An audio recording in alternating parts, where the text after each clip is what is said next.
মৃত্যুর প্রায় ১৩ বছর পরও বইমেলায় কমেনি হুমায়ূন আহমেদের বইয়ের চাহিদা। নতুন প্রজন্ম ধারণ করেছে হুমায়ূন আহমেদকে। প্রকাশকরা জানান, বেস্ট সেলিং তালিকায় শীর্ষে হুমায়ূন।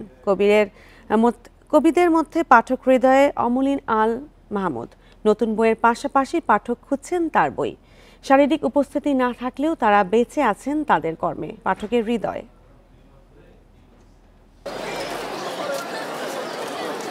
নতুন আঙ্গিক, রচনাশৈলী, চেতনা ও বাকভঙ্গিতে আধুনিক বাংলা কবিতাকে সমৃদ্ধ করেছেন কবি আল মাহমুদ। ঔপন্যাসিক, প্রাবন্ধিক, ছোট গল্প লেখক, শিশু সাহিত্যিক বা সাংবাদিক সবকিছু ছাপিয়ে তার কবি পরিচয়কে গ্রহণ করেছেন পাঠক। আল মাহমুদকে পাঠকরা চেনেন প্রেম, সুন্দর ও আনন্দের কবি হিসেবে। আধুনিকতায় তার কবিতার মূল প্রতিপাদ্য।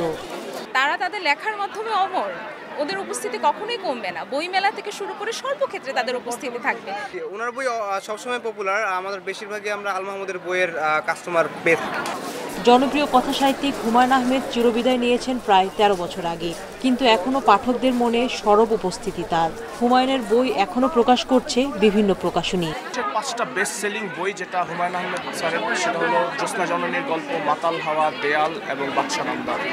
এগুলো আমাদের টপ সেলিং বই। সব স্টল থেকে হুমায়ূন আহমেদের স্টলটাই আমরা ভিড় দেখছি বেশি। সবার মনেই বেঁচে আছে আর থাকবেও সারা জীবন। ওনার লেখা তো আসলে কখনোই মানুষের মনে বা হৃদয়ে কখনোই পুরনো হবে না বা কখনোই মলিন হয়ে যাবে না। ২১ শতাব্দীর তরুণ প্রজন্ম বেড়ে উঠছে হুমায়ূনের হাত ধরে। মানুষ এই বইগুলো যতই পড়ে ততই আরো নতুন করে নিজেকে খুঁজে পায়। তার বইগুলো অসম্ভব সুন্দর। এখনো যে কোনো নতুন লেখকের চেয়ে জনপ্রিয় হুমায়ূন আমাদের ধারে কাছে কেউ নেই। এখনো ১২ সালে মারা গিয়েছেন, আজকে কত বছর, তারপরে কেউ আসতে পারেনি এখন পর্যন্ত।